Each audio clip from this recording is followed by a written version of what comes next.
In today's adventure, we see Oh man.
Oh yeah, I also touched the lens by accident. Well, you can't see how cheesy this is.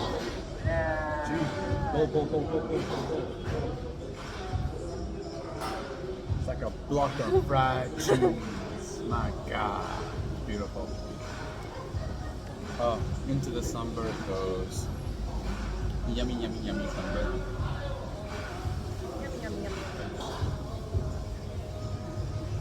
Oh, it's, yeah, there's mustard seed and curry leaf in there as well. Oh, sweet yummy. baby Jesus.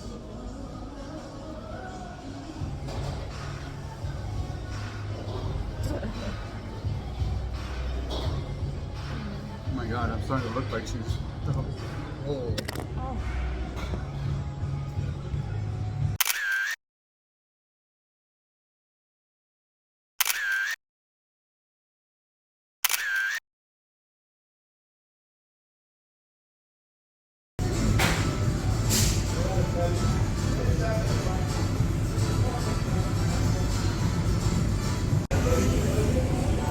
So dates?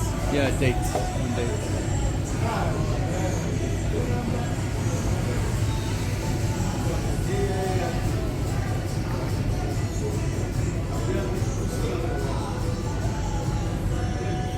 And back to living.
It is our belief that the future of our country can only be determined by a body which is democratically elected.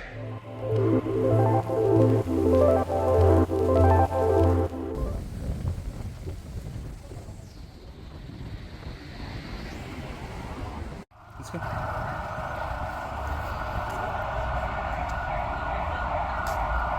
Fire services?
So, I've got a little story to share with you.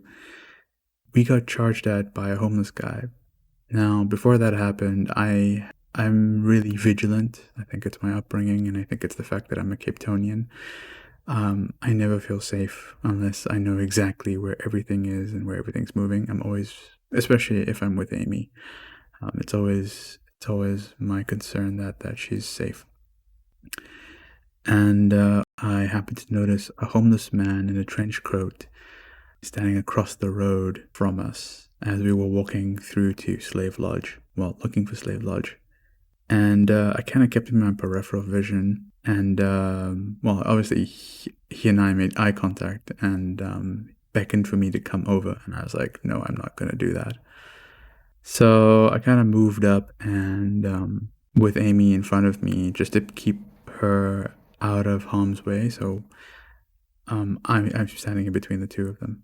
And he decides to come running right up at us, like full charge. And I'm thinking, oh man, no, not right now, please. And I put my hand out like Chris Pratt in Jurassic Park or Jurassic World. Oh my God, I'm so old. And, I was like, yo, dude, stop, please. Whatever it is, nah. And I put Amy behind my shoulder, so I can loosen the bag off my shoulder in case I had to use it as a way to like whack this dude. And he's like, yo, show me what's in your pocket. And I'm like, no, no. And he reaches into his back pocket under his trench coat. I'm thinking, oh, not a knife, please, not a knife, not now, not like this. And I was like, dude, please stop. And as we're doing this, I'm moving Amy back like 2 steps, 3 steps behind me. I'm not shielding shielding her. Like, she's not behind my back, which is a bad idea because both of us could trip and fall down. So she's like 45 degrees angle behind me, right?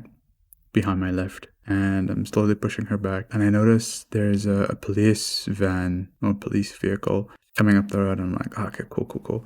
And I'm just pushing her forward. And as we make it to the end of the block, yeah, police vehicle's right there. The homeless guy turns around and he moves off. And I'm like, okay, cool. But I'm still keeping an eye out for him because he's not that far away. Cross the road and we go up a couple blocks. That obviously was a very traumatizing experience for Amy. She's not exactly one for violence or for confrontation in such a way. And I understand. And I also felt like it was my duty as a boyfriend to keep her safe. And I think I fulfilled that duty on that day. It's not exactly easy. I kind of forgot about it because, it's South Africa. We're so used to the violence out here. We're so kind of desensitized to violence, especially violent crime. In my school days, I used to see quite a bit, playground bullies and whatnot, and then stabbings. We'll hear about a stabbing here or there, and that's just kind of normal for us.